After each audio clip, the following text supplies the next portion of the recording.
바이러스라고 하는 것은 너무나 작은 미생물이기 때문에 요놈이 혼자 번식 못하고 사람이나 동물이나 식물이나 심지어는 세균에 붙어서 얘가 증식하고 번식을 합니다.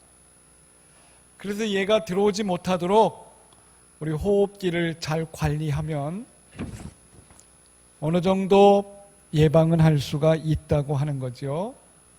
그래서 우리가 손 씻기나 사람과의 대화에서 마스크 쓰는 일을 지금 하고 있습니다. 이번 코로나19 사태를 보면서 저는 섹스피어의 햄릿 글에 보면 햄릿이 그런 말을 하죠. 사느냐 죽느냐 그것이 문제로다 라는 그런 말이 자꾸 떠오릅니다. 우리 많은 한국 사람들이 지금 이거 걸리면 죽는다 이 생각을 자꾸 하게 되니까 사느냐 죽느냐 이 문제에 많이 고민을 하시는 것 같아요. 2005년도에 쓰여진 책 중에 인류 문명을 이렇게 발달하게 한 3가지가 있다라고 소개하는 책이 있습니다. 총, 균, 쇠라고 하는 책입니다. 그 책에 보면 인류 문명이 이렇게 고도로 발달하는데 역할을 했던 것은 총이라고 하는 그런 거고요. 쇠는 강철을 얘기하고요. 그 다음에 균이라고 하는 그런 얘기가 나옵니다. 그런데 놀라운 것은 어느 종족을 완전히 몰살시킬 수 있는 것은 총도 아니고 쇠도 아니고 균이라고 하는 겁니다. 균. 여러분, 아메리카 신대륙을 발견했을 때 유럽인들이 배를 타고 가서 거기를 공격해 갔을 때 그들이 총과 칼로 인디언들을 많이 죽인 게 아니고 그들이 가지고 간 균, 이 세균 때문에 인디언들이 저항하지 못하고 95%가 죽었다고 그래요. 그러니까 인류가 마지막 재앙이 온다면 뭐가 오겠습니까? 이 세균이나 바이러스, 박테리아 이런 것들이 사람들을 대량으로 죽일 수 있다는 거죠. 그래서 사람들이 제일 공포스러운 것은 총보다 칼보다 이 균이 굉장히 무서운 거예요. 그런데 오늘 말씀해 보면 예수님은 나는 세상의 빛으로 왔다. 나를 믿는 자는 어두움에 거하지 않는다 그랬습니다. 여러분, 빛은 뭘까요? 빛의 역할을 잘 생각해 보세요. 빛이 들어오면 어둠이 사라지죠. 그리고 나쁜 균들을 살균시킵니다. 그 빛은 살균 역할이 있어요. 또 빛은 생명을 주는 겁니다. 오늘 예수님께서 우리 성도들에게 생명을 주시기를 바랍니다. 우리 교육관 들어가는 입구에 보면 해마다 곰팡이가 계속 낍니다. 그래서 제가 곰팡이 살균제를 갖다 뿌리면 사라지고 또 페인트도 거기다 칠해서 사라지고 있는데 거기가 곰팡이가 살기에 굉장히 최적지예요. 습하고 물기가 이렇게 들어가기 때문에 계속 곰팡이가 서식을 합니다. 그런데 여러분, 이 곰팡이를 죽이는 방법은 너무나 단순합니다. 간단해요. 빛이 들어가면 곰팡이는 싹 사라집니다. 여러분, 곰팡이균이 아무리 강해도 빛이 들어가는 순간 곰팡이균은 싹 사라지는 거예요. 예수님은 빛이 되십니다. 빛으로 오셨습니다. 내 안에 예수께서 빛으로 오셨으면 내 안에 나쁜 균은 사그라들 수밖에 없는 것입니다. 빛은 생명입니다. 오늘 말씀 요한복음 1장 4절에 보면 빛으로 오신 예수님 안에는 생명이 가득하다고 그랬습니다. 예수님을 믿는 자들은 여러분 생명이 여러분 속에 들어가는 것입니다. 예수님이 이 땅에 왜 오셨습니까? 예수님이 세상에 오신 것은 세상 모든 곳에 생명의 기운을 주려고 오셨습니다. 믿으십니까? 그러면 예수님이 내 안에 오셨다고 하는 것은 나에게 지금 뭘 주려고 오신 거예요? 생명의 기운을 주시려고 오신 거예요. 요한복음 3장 16절을 다 아다시피 하나님이 세상을 이처럼 사랑하사 독생자를 주셨는데 저를 믿는 사람은 멸망하지 않고 영생을 얻는데요. 거기서 생명은 뭐지요? 영원한 생명을 얻게 하시려고 오셨다는 거예요. 지금 우리가 목숨이 어떻게 될까 막 겁을 먹고 있는데 예수님이 오신 것은 우리에게 영원한 생명을 주시려고 오셨다. 아멘. 그 믿음을 여러분 가지시기를 축복합니다. 그 일을 위해서 마가복음 10장 45절에 보니까 예수님께서는 섬김을 받는 것이 아니라 도리어 많은 사람들을 섬기는데 어떻게 섬겼냐면 우리의 죄를 위해서 대신 죽으셨다라고 하는 거예요. 나를 위해서 예수께서 대신 죽으셨다. 이것이 우리를 향한 예수님의 사랑인 것입니다. 여러분 읽은 말씀 47절 중반에도 보면 내가 온 것은 세상을 심판하려 함이 아니라 도리어 세상을 구원하러 왔노라 했습니다. 아멘. 예수님이 오신 것은 이 온 세상을 구원하러 오셨대요. 죽어가는 사람들을 구원하러 오셨다 그래 말이에요. 가끔 그런 생각을 할 때가 있죠. 저 인간은 왜 하나님이 안 잡아가는지 모르겠어. 그런 여러분 생각 안 해봅니까? 좀 악한 사람들을 보거나 또 나쁜 짓 하는 사람들을 보면 저 인간은 왜 저주를 안 받아서 하나님이 안 들어가시는지 모르겠어. 그런 말을 할 때가 있습니다. 그런데요, 예수님 생각은 다르십니다. 47절 다시 읽습니다. 사람이 내 말을 듣고 지키지 아니할지라도 내가 그를 심판하지 아니하노라. 내가 온 것은 세상을 심판하려 하는 것이 아니라 세상을 구원하려 함이로다. 아멘.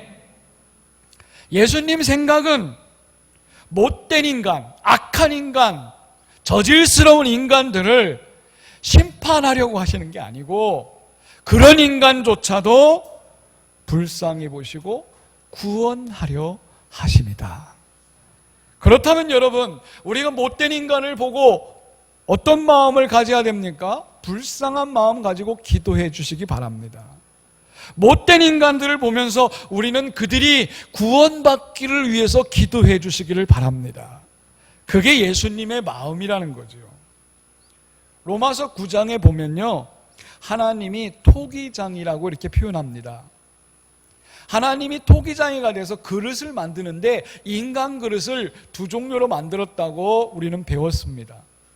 첫 번째 그릇은 뭐냐면 하나님이 긍휼을 베푸는 그릇을 만든대요. 그러니까 태어날 때부터 이 사람은 하나님의 은혜를 받고 그냥 태어난다는 거예요. 모태신앙인들이 그런 겁니다. 태어날 때부터 저 사람은 구원받기 위해서 작정해서 하나님이 태어나게 했다는 거예요. 이 사람들은 하나님의 영광을 위해서 태어났대요.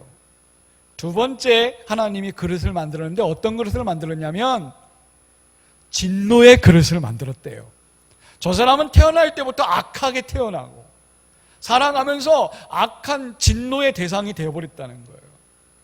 그런데 하나님이 그런 사람도 잘라내지 않고 그냥 내버려 두신대요.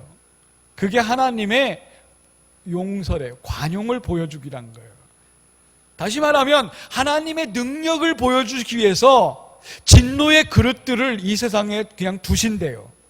하나님의 능력은 뭡니까? 그들이 회개하고 돌아와서 구원받는 복음의 능력을 보여주시기 한 겁니다. 자, 여러분 그렇게 생각하면 이 세상에 진노의 그릇으로 태어났건 긍휼의 그릇으로 여러분들이 태어났건 누구도 하나님의 영광을 위해서 다 태어난 겁니다. 아멘 하십니까? 그러면 세상에 단 한 사람도 소중하지 않은 존재가 없어요. 모든 사람이 다 소중해요. 어떤 사람들은 중국이 지금 저주를 받아서 코로나 재앙이 왔다 이렇게 말하는 사람도 있어요. 또 대구 지역의 신천지를 보면서 저 인간들은 저주받아야 돼 이렇게 말하는 사람도 있을 겁니다. 분명히 있어요. 과연 하나님은 지금 어떤 마음을 갖고 계실까? 우리가 그걸 한번 생각해 볼 필요가 있습니다. 모든 세상 사람들을 하나님은 분명히 사랑하시고 그들이 구원받을 때까지 기다리시는 분이신데 과연 우리는 이때에 어떤 기도를 해야 될 건가? 여러분 마음의 숙제로 가져가시기 바랍니다. 죽음의 수용소라고 하는 책이 있습니다. 이 책의 저자는 나치 독일의 아우슈비츠 수용소에서 수감되었다가 극적으로 살아남은 정신과 의사입니다. 그 사람 이름이 빅터 플랭클이라고 하는 사람인데요. 이 빅터 플랭클은 정신과 의사로 포로 수용소에 잡혀 들어가서 거기서 정신적으로 이기고 끝까지 살아남아서 책을 쓴 겁니다. 죽음의 수용소라는 책이에요. 결론부터 말씀드리면 그 사람이 수용소에서 살아남을 수 있었던 것은 첫째, 삶의 의미를 찾은 겁니다. 내가 지금 왜 살고 있는가? 이 의미를 자기가 깨달은 거예요. 그리고 두 번째, 희망을 놓지 않은 겁니다. 내가 왜 사는가? 삶의 의미를 알고 희망을 놓지 않으면 죽음의 수용소, 거기 들어가면 죽는 거 다 알아요. 여러분, 나치가 아우슈비츠에서 400만 명을 가스실에서 죽였습니다. 엄청 많은 사람들을 죽였습니다. 1940년부터 수용소를 짓기 시작했습니다. 그리고 1941년에 가스실을 만들고 1942년에 유태인들을 강제 수용소로 전부 다 거기 사용됐습니다. 그리고 50년 봄까지 그 폐쇄될 때까지 여러분 400만이 거기서 죽어나갔어요. 그 중에 이 빅터는 거기서 살아남은 겁니다. 이 사람이 한마디로 말하는 것은 내가 왜 사는지 삶의 의미를 알고 희망을 잃지 않으면 죽음의 직전에도 살아날 수 있다. 여러분, 죽느냐 사느냐 이것이 문제이지 지금 때에 여러분 우리가 살 수 있는 것은 희망인 것입니다. 1944년 크리스마스 때부터 1945년 봄까지 아우슈비츠에서 가장 많은 사람이 죽었다고 합니다. 왜냐하면 44년 크리스마스 때 이 사람들이 특별 사면이 될 거라는 희망을 품었대요. 계속 사람들이 희망을 품고 여기서 우리는 벗어날 거야 이렇게 했는데 크리스마스가 지나도 소식이 없는 거예요. 그때 사람들은 절망하면서 희망이 사라지는 순간 스스로 자포자기하고 상실감에 죽어간 사람들이 굉장히 많다고 이 저자는 쓰고 있습니다. 여러분, 우리가 상상해 보십시오. 내가 죽음의 수용소로 지금 들어간다고 상상해 보세요. 저기 들어가면 분명히 죽어. 바이러스 걸리면 분명히 죽어. 라고 여러분 상상을 해 보세요. 그때 느끼는 감정이 뭘까요? 이 빅터는 그렇게 말했습니다. 그때 느끼는 첫 번째 느낌은 충격이다. 충격. 여러분, 포로수용소에 딱 들어갔는데 물건을 다 뺏고 옷 하나 걸치지 않고 빨가벗겨서 전부 다 나체가 돼요. 그리고 이름을 부르지 않고 번호를 묵입니다. 몇 번. 지금까지 자기가 살아온 인생이 한순간에 다 멈춰버린 거예요. 여러분, 지금 바이러스 걸리기만 하면 여러분 삶은 거기서 멈춥니다. 그냥 수용소에 들어가듯이 격리되는 것입니다. 그때 여러분 느끼는 감정은 충격인 거예요. 충격. 두 번째 이 사람이 느낀 건 뭐냐면 수용소에 딱 들어갔는데 무감각해지는 거예요. 무감각해지는 거예요. 옆에서 사람이 뭐를 먹다가 죽었는데 그거 균 걸릴까 봐 생각지도 않고 그냥 주워 먹어도 무감각하고, 사람들이 자기를 빨가벗겨서 막 혐오스럽게 해도 무감각하고, 공포나 이런 것도 무감각하고, 가스실로 끌려 들어가는 것도 감각이 없어진대요. 그리고 영양실조 걸리는 것도 감각이 없고, 그냥 한 조그만한 침대에 사람을 빨가벗겨서 수두럽게 눕혀놔도 성욕이나 이런 것도 다 사라진대요. 감각이 더 없어진대요. 동성애 이런 건 찾아볼 수도 없고 그냥 오로지 생존 본능만 딱 남는데요. 돼지울간의 돼지들처럼 먹어야 산다 이 생각밖에는 아무것도 없이 다 사라진다는 거예요. 여러분 이런 상황에서 절망하면 다 죽는다는 거죠. 그래서 이 빅터가 얘기하는 건 뭐냐면 죽고 싶은 상황에서 내가 깨달은 것은 사랑이었다. 신에 대한 사랑, 아내에 대한 사랑이었다. 나는 이 사랑을 깨닫고 희망을 거기에 걸었다. 이렇게 말하고 있습니다. 여러분, 빅터는 삶의 의미를 사랑에 두었습니다. 사랑하는 마음을 가지니 살고 싶은 욕구가 생기더라. 그렇게 말했던 겁니다. 여러분, 그 사랑하고 싶은 마음, 이 의지인데 이 의지는 누구도 뺏어갈 수 없다라고 말하고 있습니다. 내면에 내가 희망을 품고 의지를 가지고 살아가는 것은 아무도 뺏어갈 수 없습니다. 강제수용소에서는 두 부류의 사람으로 나눠집니다. 어떤 사람들은 성자처럼 생각을 하고 어떤 사람들은 돼지처럼 행동을 하는 겁니다. 어떤 삶을 사느냐? 그것은 내 의지의 문제라고 빅터 프랭클은 말하고 있습니다. 내 의지의 문제다. 지금 여러분, 우리 삶의 의미가 뭡니까? 내가 지금 왜 살고 있으며 내가 사는 의미가 뭡니까? 여러분, 그거를 내 의지적으로 판단하라는 것입니다. 우리나라의 직업이 어부면서 이게 어부인데 글을 쓰시는 분이 계셔요. 한창훈 씨라고 계시는데 이분이 이 글을 썼는데 너무 책이 막 대박 나고 있어요. 내 술상의 자산 어보라는 그 책 제가 표지를 봤는데요. 표지에 이렇게 써 있어요. 어부가 쓴 거니까 내용도 그런 겁니다. 흔들리며 나가는 것, 앞으로 나아가지 못하면 배는 전복되거나 떠밀린다. 떠밀림의 끝은 좌초이다. 배가 그냥 있으면 훨씬 심하게 파도를 탄다. 그러니 가야 한다. 울어도 가야 한다. 바다가 늘 그러했듯이 세상이 우리를 내보낸 이유는 이렇게 흔들리라는 것이다. 기가 막힌 글이에요. 여러분, 배는 항구에 정박해 있으면 안전합니다. 그렇죠? 그런데 배는 항구에 정박해 있으라고 만든 게 아니에요. 배는 항해하라고 만든 거잖아요. 근데 내가 배를 만들어 놓고 항구에 갖다 모셔 놓으면 그 배는 배가 아닙니다. 배는 거센 파도를 헤치고 나가도록 목적지까지 가도록 그렇게 만들어진 구조물입니다. 여러분, 우리 인생도 마찬가지예요. 내 삶이 왜 여기 존재하느냐? 이걸 여러분 깨달으시기 바랍니다. 우리 인생은 흔들리며 가는 것입니다. 파도가 쳐도 파도를 헤치고 앞으로 나아갈 때 우리 인생은 목적지까지 가는 것입니다.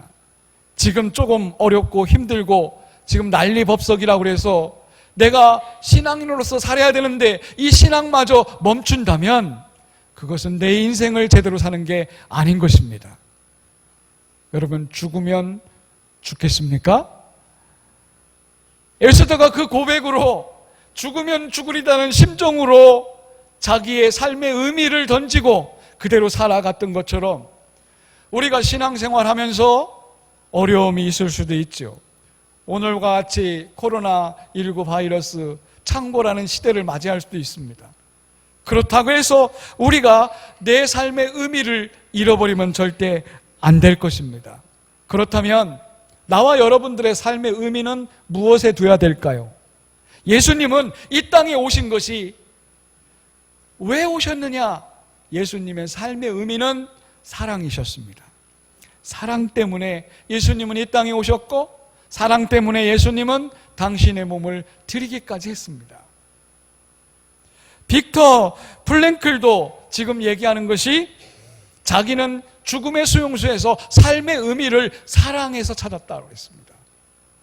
나와 여러분, 오늘 삶의 의미를 사랑하면서 찾으기를 축복합니다.